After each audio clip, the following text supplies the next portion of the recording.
जाने का मन नहीं करता यहाँ से, नहीं मन लगता ये ना जा तू। बता नहीं सकती, मैं बोल नहीं सकती भोले बाबा क्या किए ऐसा, मैं हद तक पहुँच गई। मैंने जो जटा है ये बना के रखी हुई थी, इसलिए मेरे को सभी लोग बोलते हैं छोटा शिव जी, छोटा शिव जी। अब आज तो संपन्न हो गई कथा, अब सुनसान रहेगा माहौल की। एकदम कैसे लग रहा है, उदासीपन जा रहे हैं तो। हाँ। झाड़ में भी चढ़ रहा है, हाँ। इधर उधर सब आदमी देख रहे हैं, रास्ते में भी रास्ता में बैठे हैं, हाँ। तो उससे बढ़ के और क्या चीज मिलेगा। तो कलश यात्रा से लेके आज तक आप बनी हुई है एकदम डटी। भोलेनाथ की कृपा है। नमस्ते, भी हम जा रहे हैं घर, लेकिन मेरे को जाने का मन नहीं है। हाँ। यहाँ रहने का हो रहा है, लेकिन क्या करें। कहिए। भोले बाबा तेरी नौकरी सबसे बढ़िया और सबसे भली। 30 जुलाई से शिव महापुराण का आगमन हुआ था। 30 जुलाई से लेके 5 अगस्त तक ये कथा चली और आज हम मौजूद है जयंती स्टेडियम में। जानेंगे लोगों से कि समापन पे उन्हें कैसा लग रहा है, कैसा महसूस हो रहा है और क्या चाहते हैं वो कि हर साल इस तरीके का शिव महापुराण होना चाहिए या नहीं। तो चलिए, कैसा लग रहा है? बहुत ही आनंद और भिलाई के अंदर घर के आंगन में हाँ। शिव पुराण सुनना और आशीर्वाद मिलना, हाँ। और इन 7 दिन वो अध्यात्म में पूरा भिलाई, जिसको कहो वो शिव जी जय बोले कह रहे, तो ऑटोमेटिक न पूजा करते भी ऐसा लग रहा है कि हम उस आंगन में है जो धरती हमारी धार्मिक है, जहाँ पे हर भाषा के लोग भिलाई में रहते हैं। वहाँ यह भी आनंद हमें मिल रहा है। ईश्वर की कृपा, ऐसे ही पुण्य काम में हम लोग लगे रहे और सबको शिव जी का आशीर्वाद प्राप्त होते रहे। धन्यवाद। जय। अंदर से शांति मिल रही है, बहुत अच्छा लग रहा है। यहाँ आने पे ऐसा लग रहा है कि हमको शिव जी का अनुभव ऐसा लग रहा है। पूरा 7 दिन आए थे। हाँ, पूरा 7 दिन है, बहुत शांति और बहुत ही अच्छा शांति का अनुभव लग रहा है। जाने का मन नहीं करता यहाँ से, नहीं मन लगता ये ना जा तू। तो रात को रुकते थे क्या? नहीं रुकते थे। कहाँ से आए हो? कहाँ से आए हो? बिलाती से आई हूँ। अच्छा, और रात को यहाँ प्रोग्राम होता था आप लोग? हाँ, हम लोग रात के 1:30 बजे रात को घर जाते हैं, घर से सुबह 8 बजे फिर आ जाते हैं। अब कल ना हम कैसे करेंगे, ऐसा लग रहा है। हाँ, एकदम सुनसान लगेगा, एकदम खराब लग रहा है। कब आप रोज आए हैं सुनने के लिए? जी मैं रोज तो नहीं आई हूँ, मैं आज ही आई। मैं पीछे पंडाल में बैठी हूँ, धूप में खड़ी थी मैं, लेकिन भोले बाबा की कृपा देखो कि मैं यहाँ तक कैसे आई हूँ मैं जानती हूँ। सिर्फ 2 घंटे का था, मैं 2 घंटे में मैं 9 बजे निकली हूँ। 9 बजे निकली, बहुत धूप में बैठी थी, बहुत धूप में बैठी थी। मेरे आँख से आंसू निकल गया। मैं बोली भोले बाबा कैसे भी करके आपके व्यास पीठ तक मेरे को पंडाल में को लाल होकर बता नहीं सकती, मैं बोल नहीं सकती भोले बाबा क्या किए ऐसा, मैं हद तक पहुँच गई।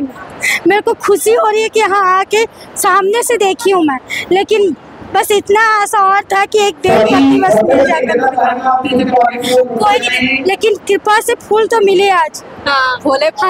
मेरे पैर में बहुत प्रॉब्लम है, लेकिन भोले बाबा की कृपा से मैं 7 दिन की कथा अच्छे से सुनी। इतनी भीड़ रहने के बाद में भी मुझे बहुत अच्छे से जगह मिली और मुझे अच्छे से बहुत वो हुआ है। कौन सी ऐसी आस्था है जो आपको इतने दूर दूर से आप लोग को लेकर आती है? ये भोलेनाथ की आस्था है। हम लोग कोरबा से आए हैं, छत्तीसगढ़।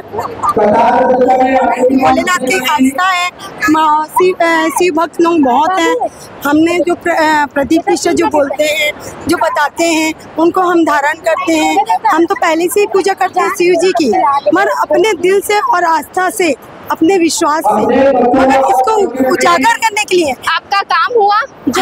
हाँ, हमारा काम हुआ। हम यहाँ आए हुए हैं, 3 दिन हो गया हमारे को, यहाँ से कोरबा से आए हुए हैं।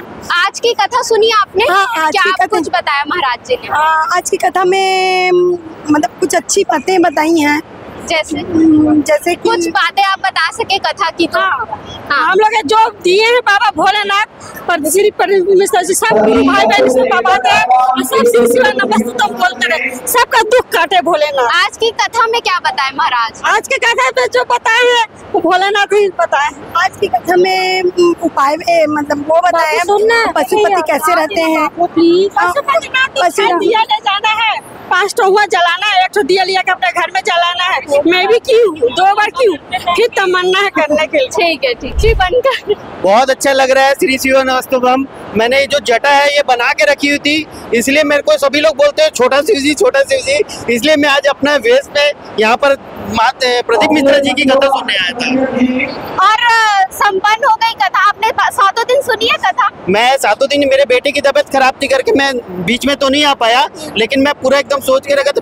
रात में तो डेली आता था, सेवा होती थी, और दिन में आज मैं एकदम से सुबह से लेके 5 बजे से लाइन लगा के रखा था। खुद एकदम से भोले बाबा बन के भी लाइन लगा के ही मैं अंदर आया हूँ, पास के द्वारा पूरा एकदम से, और मैं लोगों के साथ, आम लोगों के साथ बैठ के कथा सुना हूँ। कथा सुने हो जी, बिल्कुल। देख सकते हैं शिव जी बनकर वो खुद शिव की कथा सुनने पहुंचे थे। रात में भी यहाँ कार्यक्रम होता था, देखने आते थे? एक दिन आया बेटा, एक ही दिन आए हैं? मेरा बेटा रोज आता था, हम लोग नहीं आ पाए। नहीं आ पाया। आज क्या बताया महाराज जी ने? उस एक बारे में बताया ना, शंकर भोले बाबा के बारे में, पूजा करो, जल चढ़ाओ, और उस भोले बाबा का नाम लो तो आगे बढ़ेगा। और सब तो बढ़ ही रहा है ना, बढ़ रहे, सब बढ़ रहे, तभी तो भीड़ देखो कितनी बड़ी हुई है। झाड़ में भी चढ़ रहा है, हाँ। इधर उधर सब आदमी देख रहे हैं, रास्ते में भी लोग बैठे हैं, हाँ। तो उससे बढ़ के और क्या चीज मिलेगा? भोले बाबा सबके साथ। आपने लेटर लिखा था? नहीं, लेटर नहीं लिखा बेटा। काम हो रहा है आपका? हाँ हो रहा है। कहाँ लेटर लिखे थे? यहाँ की कथा? यहीं पे अच्छा, क्या काम हुआ है आपका? मेरे पापा का लीवर ठीक हो गया और मेरे भी खुद के घुटने में प्रॉब्लम था, सब ठीक हो गया। भोले बाबा की कृपा से? बिल्कुल बिल्कुल, उनके कृपा से ही सारे काम होते हैं। बस बहुत अच्छा लगा। ये कलश कहाँ से? ये हम लोग कलश यात्रा में शामिल हुए थे ना, अच्छा, वही कलश। तो कलश यात्रा से लेके आज तक आप बनी हुई है एकदम डटी हुई। भोलेनाथ की कृपा है। हाँ, श्री शिवानु, श्री शिवानु। लग रहा है बेटा, हाँ, और शांति लग रहा है, और शरीर भी हल्का लग रहा है, हल्का लग और रहा है। बहुत अच्छा अनुभव लगा कि महादेव का साक्षात्कार हुआ ऐसे लग रहा है। अब आज तो संपन्न हो गई कथा, अब सुनसान रहेगा माहौल की क्या? एकदम कैसे लग रहा है, उदासीपन जा रहे हैं तो। हाँ, और अगली कथा कहाँ है पता है? धनोरा में हमारे भिलाई इसमें है, वहाँ फिर जाएंगे हम। अच्छा, आप भी जाएंगी? हाँ, मैं भी जाऊंगी। मैं तो बहुत भक्त हूँ पूरा 7 दिन। तो मंदिर जाती है? एक रोज जाती हूँ मैं, रोज। कोई भजन गा सकती है? गाइए। भोले बाबा तेरी नौकरी सबसे बढ़िया और सबसे भली, भोले बाबा तेरी नौकरी सबसे बढ़िया और सबसे भली, जब से तेरा गुलाम हो गया तब से मेरा भी नाम हो गया।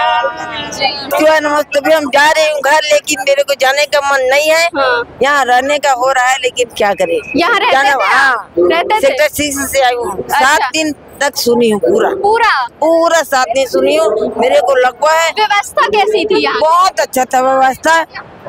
अब भोलेनाथ मेरे को ला दिया। एक हाथ पैर ना कमजोर है, फिर भी मैं आ गई 1 हफ्ता पूरा। अब हाथ पैर ठीक हो जाएगा क्या? ठीक हो जाएगा अब। अच्छा, आने वाले साल में भोले बाबा आएगा तब तक ठीक हो जाऊंगी। पक्का? पक्का। ठीक है, अगले समय मिलते हैं। श्री शिवाय नमस्ते। श्री शिवाय नमस्ते। ये तो सावन का पवित्र महीना चल रहा है, तो सबसे पहले तो मैं समस्त छत्तीसगढ़ वासियों को पवित्र सावन महीने की बहुत बहुत बधाई, शुभकामनाएं देता हूं। और ये बड़ा सौभाग्य का विषय कि हमारे प्रदेश का जो इस्पात नगरी है भिलाई, यहाँ पर बोल बम समिति और उसके अध्यक्ष हैं श्री दया सिंह और उनकी पूरी टीम ने इस पवित्र सावन महीने में श्री शिव महापुराण कथा का आयोजन किया, जिसमें पूरे प्रदेश से और बाहर से भी लाखों की संख्या में भाग लिए।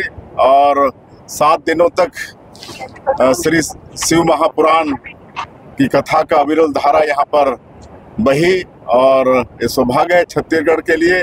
और हम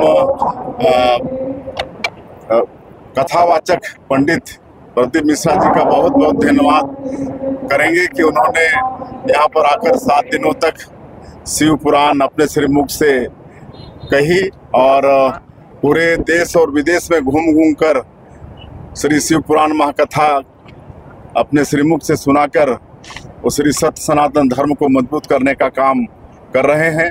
आज देवादिदेव महादेव की पूजा अर्चना किए हैं और उनसे प्रार्थना किए हैं कि छत्तीसगढ़ में उनका हमेशा आशीर्वाद बना रहे, छत्तीसगढ़ में खुशहाली हो, छत्तीसगढ़ में सबके घर में सुख समृद्धि। आज यानी 5 अगस्त को शिव महापुराण की कथा का समापन हुआ है। लोग लाखों श्रद्धालु यहाँ पे आए हुए थे दर्शन करने के लिए, लगातार 7 दिन से सुन रहे थे कथा को, और आज कह रहे हैं कि जब कथा का समापन हुआ है उनके मन में उदासी छाई हुई है। साथ ही यहाँ छत्तीसगढ़ के मुख्यमंत्री विष्णुदेव साय भी पधारे थे।